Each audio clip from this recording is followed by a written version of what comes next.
My name is Colton, Colton Iverson Writing on YouTube, Colton Iverson 1 on Twitter, and Pen and Grimoire on Instagram. And I am here today with a very special guest, a Mr. Lord King Peter-Shaun Tyrell. Could you give yourself an introduction? Yeah. So as you know, I'm a Lord King. No, my name's Peter-Shaun Tyrell. I'm a writer. I've wrote and self-published 2 books on Amazon. It's a fantasy trilogy. I started writing there. Oh yeah, there it is, man. The 300th copy. Yeah. Oh, yeah. 300th that's right. copy right there. Yeah. I started writing it. I think about 8 years ago was when the original idea came to me. But I've been writing since I was like 5 or 6 or something. Just writing silly. The first thing I ever wrote that I can remember. This is going off on a tangent. Go for it. But it was the end. It was after Resident Evil 2, and it was about Leon and Chris going to Europe to fight the last zombie.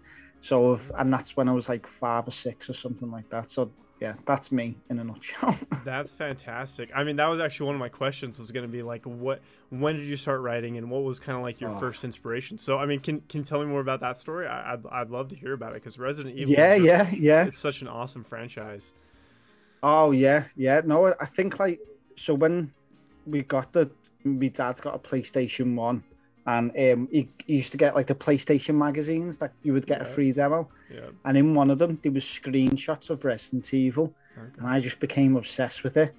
And I read and looked at the screenshots loads of times, and then finally got Resident Evil 2. Or it was coming out or something. Mm-hmm. And so I wrote a story about it, like, and it was on like, I think I folded an A4 in half and drew on it, and and done pictures and wrote a story, and ever since then I was doing that with other games, and then I carried on just writing just a little bit, but not real. I mean, obviously you don't realize you want to be a writer at 6, but it developed into, I think maybe 15 is when I was like, yeah, I want to be a writer. Mm-hmm. But yeah, I think that's where it all started. Okay. To be honest, that's awesome. The fact that you can remember those things that have inspired you. Do you still have any of those old stories, like those papers and everything, or have they been lost? No, well, I gave it to my dad. It's like, oh, Dad, I wrote this for. So I think he's got it somewhere. Okay. In like in his cupboard or whatever, like that. It's like his bureau. So it's that one. I know one copy at least exists, and the only reason I remember that, I think I was 19, and my dad dug her out, and he said, "Oh, Sean, look at this." And so and that brought the memory back. Yeah.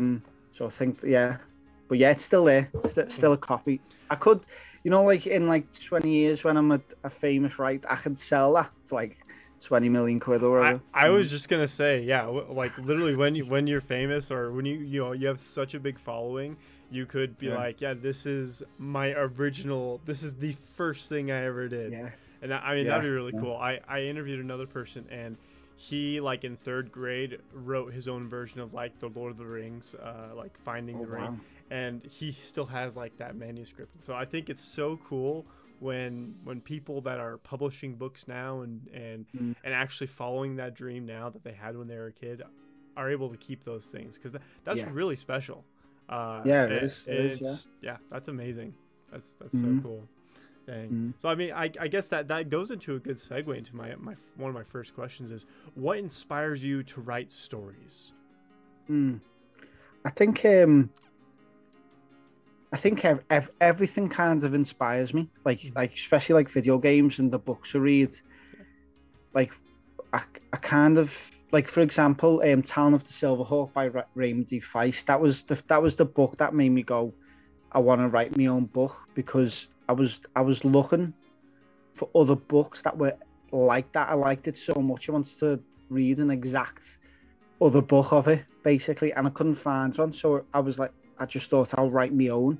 Yeah. And that's what was the original, like the seed for the Oath and Blood prize was that. And I think what goes into the stories or other ideas from other films and series and video games I've played, and was like, that's such a cool idea. I kind of want to do my own version of that. Yeah. So yeah, and any media that I consume is a source of inspiration for me. You know, I think that's where it all starts from, I think. Okay, that's awesome. Yeah, you know, when you see a movie flop, that it's just like the movie just does not do well, but you're like, that's a cool idea, but I could do it better, and I could actually make it like something cool. Is there anything that you're working on that's kind of like that, or are you just focusing on the Oath and Blood Price right now? I'm focusing on that, but I'm still, you know, your mind's always, you can't stop thinking about things and daydreaming. Yeah. Do you remember the game The Order 1886? Yeah. Have you heard about that? Yep. Yeah. So that was, I loved that game like so much, but it flopped. Like the style of it and the feel of the game. So that's all. That's been something that's like and you know, it's like, you know, Victorian steampunk-esque. So that's been close, and I've thought about something that's not about werewolves and vampires. That's you know, that's in The Order, but it's that style is kind of inspired an idea for a story. What's the film? Mortal Engines. Oh yeah.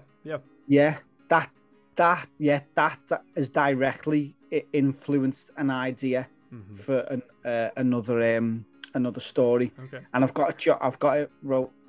wrote it down in notes in a notebook somewhere. I've got like 3 notebooks on my desk right now. So it's in one of them. Yeah. So definitely Mortal Engines is one that's inspired me. Yeah. Gotcha. So I have a question. Are you mentioned like 3 different notebooks. Are you addicted to buying notebooks and then never actually using them all the way? Oh, man. Here's 4. Oh, okay, right? Cool. Yeah. Then here's a whole like unopened. Here's some more. Yeah, is the answer to that question. Okay, what we need to do is cut that conversation out of the interview. Okay. Because that's a good business idea. You know, Rices would sign up for that. But we'll keep this part in so people will be like, what are they talking about? What are they talking about? Yeah. And then they'd have to subscribe. Exactly. Yeah. Genius. You're a genius. I'm a marketer, but like that right there, that's the genius idea, man. Okay. Well, we can do this then. You know? No, honestly, let's talk. Let's talk business. Let's talk numbers later. After this, yeah. Well, okay. Another question I have. So, kind of focusing more on your current book series. So, I've looked up a lot of reviews and I've read part of the book. I don't have time to read all the books in the world with how many interviews I do. So I try and read at least the beginning. To get a gist. Yeah. And so. And I kind of got this, but a lot of people in the reviews, they talk about Falcon, you're the main character, and how well he's constructed. And so what are your methods for designing characters? And not just about him, but like the sellsword, and just people say your characters are great. And so how do you design characters so well? Oh man, I think at the beginning, especially with Falcon, I didn't really have a method. It was very I kind of like, what's the best way to describe it? Is that you just like kind of, I just had fun with them and was like, let's just see how it turns out. And I just threw a bunch of ingredients. I knew that he wanted to learn. Like he had this natural affinity for knowledge, and not just because he needs to survive, but I think he just enjoys it. Yeah. So I knew that, and I wanted that to be a big thing for him. And then I kind of just let him react to his environment and how he would, and I sort of want him, although he's a bit downtrodden, I kind of want him to be like a kind of ask for it a little bit, like be like kind of a bit cheeky and be like, oh, we kind of asked for that, Falcon. So, and so there was little bits that I wanted him to definitely be like, but then I really want them to just kind of develop him. But it's good because he's young. Is that like when you're young, your character's still building, isn't it? Like I don't think I became the man I am now until maybe like 2 weeks ago or something like that. So like, yeah. so that's what's good about Falcon, is that like it feels very natural as progression, and I can kind of like change him and mess him up if I want to, and to be a different person, you know, because he is still young, he's still reacting to things. So I think that's what it is with Falcon. With other people like Adelia and Sal and Roseland, they're very much closely based on like real people, and yeah, like I might get 2 or 3 people and just shove them together. Okay. And when they're dealt with a situation, I would think like, okay, how would that person deal with it, and just go with it there, and that's kind of how, yeah, that's kind of how it works for me. I don't really. I think I've started to plan characters and make notes with characters of the character, like the qualities in that person. But most of the time, it is just seeing how they react and going from there. Because you can always rewrite and re-edit, and I think that's part of the fun for me with writing, is just the adventure, like discovering it yourself. So that's my technique. That's awesome. I mean, life a lot of the time is just people in situations reacting to it. And so if you can kind of figure out how this person would react to it, and I mean, you created them, so you probably know how they would react to it. That's awesome. That's really cool. So I guess my kind of leading into that, for another question is, do you plan out your plots and then kind of discover out your characters, or how do you write your books exactly? Yeah, so the first and second book, I just let it go. I just kind of went like it. With the first one, I had an idea of what was going to happen in the end, but that was it. And I was just writing, and a lot of the times I would be writing and I'd go, "Oh wait, no, that wouldn't happen. He'd go this way. He'd turn left and not right," and that would just change the outcome of the story, and that was really fun. With the second one, I kind of got like given a major plot point by a friend, that I can't say what it was because it'd spoil a major part in the book. Yeah. Don't spoil it. Yeah. But that kind of it was. The second book's kind of episodic. Like there's 3 kind of adventures in the second book, and it inspired the second adventure basically. What was my point? Oh, plotting. And so that was the beginning of me kind of like plotting and actually like going into a book and having an actual idea. And then with the third book, there's a lot more planning when it comes to the story. But I'm still gonna kind of let it take its own path, because I really like that about. That's why I have fun, because I'm reading and writing at the same time, and that was a major thing for me of what I wanted to do. Like that's what inspired me with the first book, is because I wanted to read Town of the Silverhawk again. So I was writing my own adventure, but reading it at the same time. So, and it's so much fun doing that. So although I will plan it, I think I'll still like allow the characters to do their own thing and take the story where it goes. You know, so a bit of both. I think it's a hybrid. It's a hybrid approach. Yeah, I think most writers get to that point where they find like at least what works for them at the time. Because I'm sure 5-10 years from now, you could be a completely different writer. Yeah, probably. So, yeah. I mean, hopefully, because then hopefully you're improving and whatnot. So. Oh, definitely. Yeah. And not declining. yeah. Let's not decline. Let's just keep improving. I mean, you seem like you're pretty successful already. I mean, more than 300 books sold in your first one. I mean, for an indie published author, that's pretty fantastic. What have you done to get to that point? Has it been luck, or has there been strategy, or what have you done? I mean, it's I mean, luck has been a big thing. Yeah.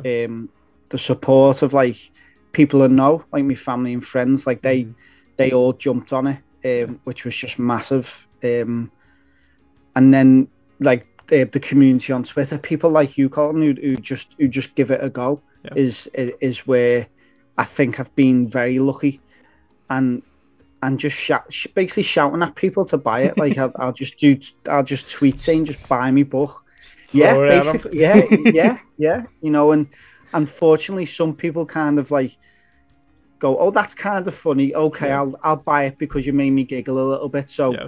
so it's definitely, yeah. I mean, Twitter's been my main source, I think, of selling me book. And a tweet sometimes can have 1,000 likes, and then some tweets get like 7. Like I'd done a tweet about making the perfect portion of pasta, and I had like 3,000 likes. But then a tweet about my book only adds 10. So you can, so it's definitely luck, and just finding the right people within your little community that support you. You'll just go in on it. So I mean, I don't really have a strat, which is silly. I should strategize, but I'm not good at it. So I kind of just go with the flow, and hopefully I trick someone or convince someone or charm someone to just go in on it. And that's basically been my approach so far. You know. I mean, the reason why I bought your book is because you're like, oh, one more until 300. I was like, I have to be the number 300. I have to do it. 300, yeah. So hey, I'll try and do that. I'll try and do that every week and just say another. He wants to be the 300. Yeah. You know. Well, I can't buy it every time, but Oh, okay. I appreciate it though. No, that's awesome. I mean, sometimes people just get lucky, and then you get some momentum going. So that's awesome. Yeah. That's really awesome. Thanks, man. Yeah. So you talk about Resident Evil as kind of like your very first ever inspiration for writing a story. What inspires you today? Since you became the man that you are 2 weeks ago, what is inspiring you to write?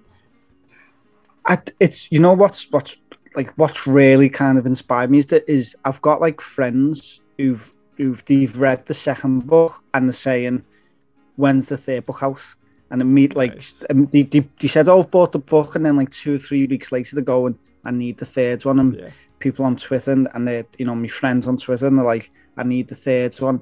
And that's became like such a major inspiration, is that I want to finish the story for these people, to finish the trilogy. That's probably what's keeping me going. People ask me about one of the characters, Sal, and Rosalind, and they say, what's their story? What's happening with Sal and Rosalind? And I go, okay, I need to do that. So I'm writing a short story now based on that, because I want to give people like, that insight as to what's happened, after the first book. So it's people's interactions with me, and obviously I've still got that drive to finish the story myself and get a third book out there. But it's that just satisfying these people's support in me, with giving it back to them is a major thing. That's amazing. I mean, I've had a few instances of that with unpublished stuff. Just people, my family or friends saying like, "Hey, this is really good. When are you gonna publish it?" But I think having complete strangers and just fans that you've made come up and be like, "Hey, come on, like chop, like let's get going." That's fantastic, especially when you've published. Was it this year that you published both of them, or was it last year? Last year, yeah. Okay, gotcha. Yeah. I mean that's impressive. Some people never finish. Most people never finish their books. So the fact that you not only finished them but are publishing them, it's amazing. I think that really is amazing. Thanks, man. Well, one of my last questions here for you, Lord King Emperor Peter-Shaun Tyrell, is what is your favorite breakfast cereal? So Cocoa Pops. To me, it's the only cereal that you can have a second bowl and it be equally satisfying as the first. Okay. Because with other cereals, I always feel you want a second bowl and it just doesn't hit the same as that first bowl. Yeah. But with Cocoa Pops, consistently, it's as good as your first bowl. So Cocoa Pops. What about the third bowl? I've never had a third bowl, you know. You gotta try it today and then tweet it out and let me know, because I'm curious now. You say you're a breakfast cereal connoisseur or expert, but